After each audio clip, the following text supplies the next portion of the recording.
సిఎస్ఏఎం అంటే ఏంటో తెలుసా మీకు? చైల్డ్ పోర్నోగ్రఫీ అనే వర్డ్ మీరు వినే ఉంటారు, కానీ ఇప్పుడు ప్రపంచం ఆ వర్డ్ని వాడట్లేదు. దాని పేరే సిఎస్ఏఎం, చైల్డ్ సెక్షువల్ అబ్యూస్ మెటీరియల్. ఇప్పుడు అసలైన మ్యాటర్కి వద్దాం. అసలు ఏం జరిగిందంటే July 3 BBC ఐ ఒక ఇన్వెస్టిగేషన్ ని పబ్లిష్ చేసింది. వాళ్ళ అలిగేషన్ ఏంటంటే ఇన్స్టాగ్రామ్ అడ్వర్టైజింగ్ సిస్టమ్ సిఎస్ఏఎం ని ప్రమోట్ చేయడానికి లేదా దాని యాక్సెస్ ని ఫెసిలిటేట్ చేయడానికి యూస్ అయిన కొన్ని పెయిడ్ యాడ్స్ ని ప్రమోట్ చేసింది. గుర్తు పెట్టుకోండి, ఇది నార్మల్ పోస్ట్ కాదు, ఇది పెయిడ్ యాడ్స్.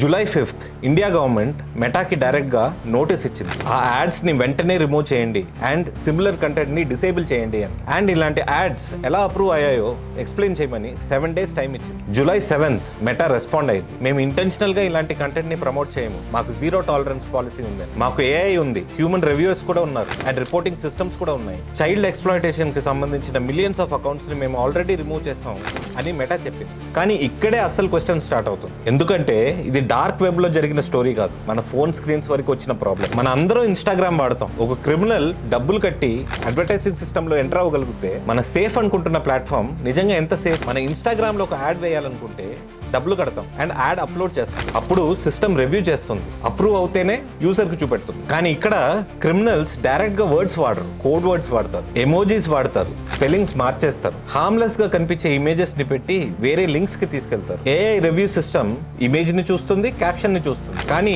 ఈ రెండు కలిపినప్పుడు ఉన్న క్రిమినల్ మీనింగ్ ని ప్రతిసారి అర్థం చేసుకోలేకపోవచ్చు. ఇలాగే వాళ్ళ సిస్టమ్ ని చీట్ చేస్తారు. ఇక్కడ ఎవరు బెనిఫిట్ అవుతున్నారు? First criminals. మెటా బిల్డ్ చేసిన టార్గెటింగ్ సిస్టమ్ ని వాళ్ళ ఇల్లీగల్ నెట్వర్క్స్ కి యూస్ చేసే ఛాన్స్ వస్తుంది. ఇక్కడ ఇంకో ఇంపార్టెంట్ పాయింట్ ఏంటంటే మెటా ఇంటెన్షనల్ గా ఇలాంటి యాడ్స్ ని ప్రమోట్ చేసింది అని ప్రూవ్ అవ్వలేదు, కానీ ఒక హార్మ్ఫుల్ యాడ్ అప్రూవ్ అయింది, దానికి డబ్బులు పే చేశారు అండ్ ఆ యాడ్ యూసర్స్ దాకా రీచ్ అయిందంటే మెటాకి డబ్బులు వచ్చినట్టే కదా. ఇక్కడ ఎవరు లూస్ అవుతున్నారు? ఫస్ట్ పిల్లలు. ఎందుకంటే ప్రతి సిఎస్ఏఎం ఇమేజ్ వెనక ఒక రియల్ విక్టిమ్ ఉన్నారు. ఆ మెటీరియల్ షేర్ అయిన ప్రతిసారి ఆ అబ్యూస్ డిజిటల్ గా మళ్ళీ రిపీట్ అవుతూనే ఉంటుంది. తర్వాత పేరెంట్స్, ఎందుకంటే వాళ్ళు నమ్మిన ప్లాట్ఫామ్ వాళ్ళ చిల్డ్రన్ ఎంతవరకు ప్రొటెక్ట్ చేస్తుందో వాళ్ళకి తెలియదు. అండ్ ఫైనలీ మన అందరం. ఇక్కడ ఒక అన్కంఫర్టబుల్ ట్రూత్ ఏంటంటే మెటా దగ్గర ఏఐ ఉంది, హ్యూమన్ రివ్యూవర్స్ ఉన్నారు, అడ్వాన్స్ టెక్నాలజీ ఉంది, బిలియన్స్ ఆఫ్ డాలర్స్ ఫండింగ్ ఉంది. అదే టైంలో క్రిమినల్స్ కూడా సిస్టమ్ ని చీట్ చేయడానికి కొత్త మార్గాలు కనిపెడుతూనే ఉన్నారు. ఇక్కడ రెండు నిజాలే, కానీ ఫైనల్ గా ఒక క్వశ్చన్ మిగిలిపోయింది. మన నార్మల్ యాడ్ లో ఒక చిన్న రాంగ్ వర్డ్ ని డిటెక్ట్ చేసి రిజెక్ట్ చేసే టెక్నాలజీ పిల్లల అబ్యూస్ కి సంబంధించిన పెయిడ్ యాడ్ ని ఎలా మిస్ అయింది? ఇక్కడ ప్రాబ్లం ఏఐ వీక్ గా ఉండటమా, లేక టెక్నాలజీ కన్నా బిజినెస్ స్కేల్ చాలా ఫాస్ట్ గా పెరిగిపోయిందా? మీరేమనుకుంటున్నారు? కామెంట్ చేయండి.